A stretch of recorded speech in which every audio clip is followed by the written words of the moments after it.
Hello everybody, this is Aravind Mohan and welcome to the show. Key updates that we'll discuss today.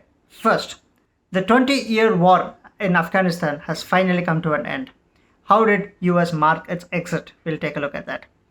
Second point, what's happening in Haryana? Farmers' demand for action versus the command from the Chief Minister. We'll holistically take a look at that.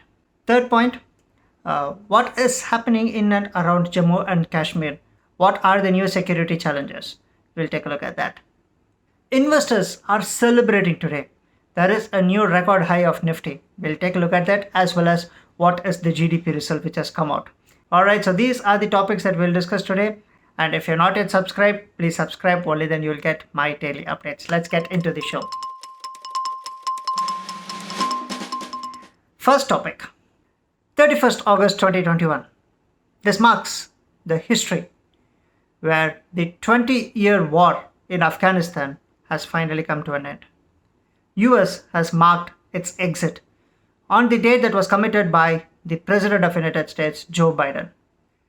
Major General Chris Donald, he is the last American soldier to leave Afghanistan.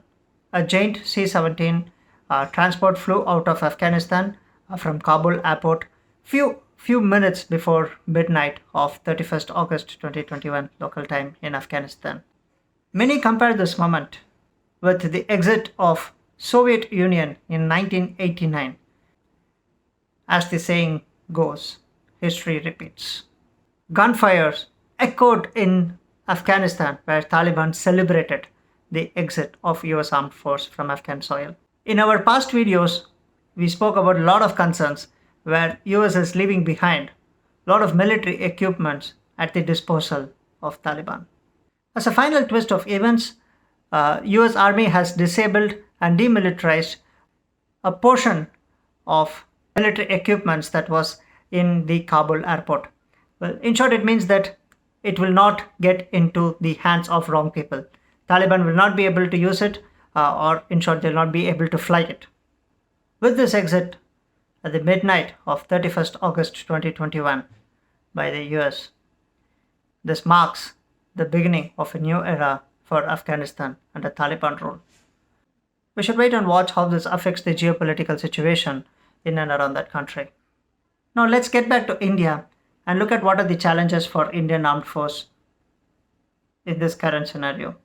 With the current focus of the whole world in Afghanistan, now JAM and LET, the terror outfits are now trying ways to infiltrate into Jammu and Kashmir. Pakistan's ISI, which works along with JAM and LET, now have a common goal to use this opportunity to the advantage of Pakistan. Report says that the terror launchpad are now very much active. India's Defense Minister Rajnath Singh has told that India is very much prepared and it's alert and keenly watching. Be it attack on any form, be it in land or water, Indian Army is highly alert and capable of tackling the situation. He also mentioned that he doesn't want any anti-Indian force to take advantage of the situation. In the past videos, we discussed a lot about initiatives taken by Ministry of Defense for India's advancement in the military equipment manufacturing. Just one hint of it, what is now recently reported. In spite of this current complicated situation in our neighboring nation, but still, the number of drone activity which originates from Pakistan has tremendously come down. The reason behind it is the newly launched drone surveillance system, which is developed by DRDO along with Indian Armed Force. So this has been deployed at strategic points at our international boundaries. Now, with such advancement in technology that we do, at every place we are able to conquer the upcoming threats. Of course, this is the time for India to strengthen its defense equipment development, and the country has a clear focus on this. What happened in Haryana? Let's take a holistic look at it from neutral standpoint. Now, a video went very viral in social media where the SDM, Subdivisional Magistrate IAS Ayush Singh, was seen giving instruction to the police officers. Part of that instruction had some words which has created a political stir. The words include hit them hard, break their head. Followed by that, as per the instruction, policemen also carried forward a lathi charge on the protesting farmers. This is the background. Now, there are two sides of the story.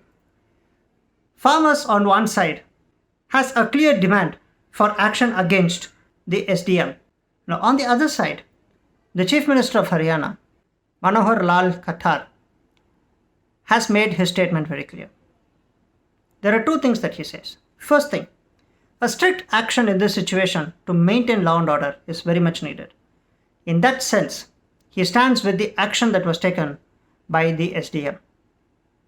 On the other statement that he makes as part of it, as a continuation of it, is that his choice of word is wrong and that this matter will be looked into by DGP for further actions. The whole political system has taken two sides. Now, I'd like to present both the sides of the story. On one side, we hear statements which even calls for sacking of the IAS officer, and comments go even as far as the resignation of Chief Minister. The demand from farmers is an action against SDM. On the other side, many officers and government stand by the side of the IAS officer, Ayush Singh.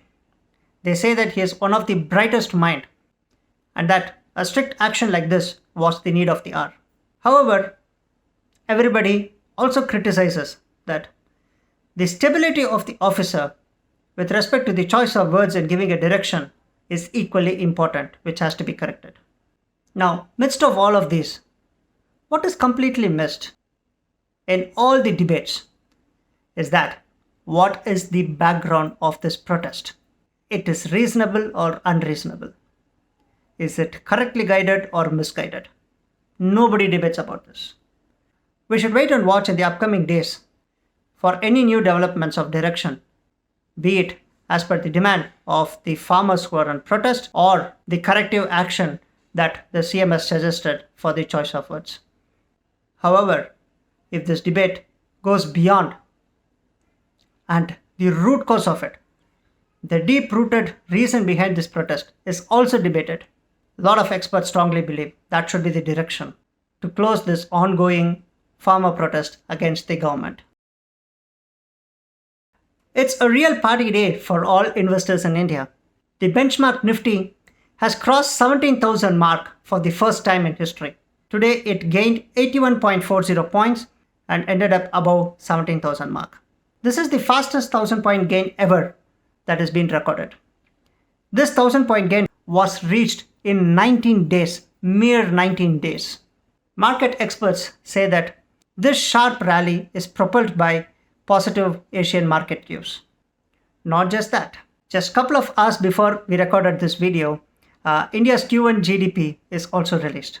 It is already much above the estimate where we have shown the GDP growth of 20.1%. Manufacturing sector is the brightest spot. Now it is expected that with this GDP result that is in favor, India's stock market would again see another rally in the next upcoming days. Of course, post that, experts say that there could be some correction, which could probably stabilize the curve, but Indian economy is in a positive trend. Alright, so these are the main updates that I wanted to share with you. Hope you liked the show. Please leave your thoughts and comments, and if you liked it, please give it a thumbs up. Alright, see you all tomorrow in another show. Thank you. Bye.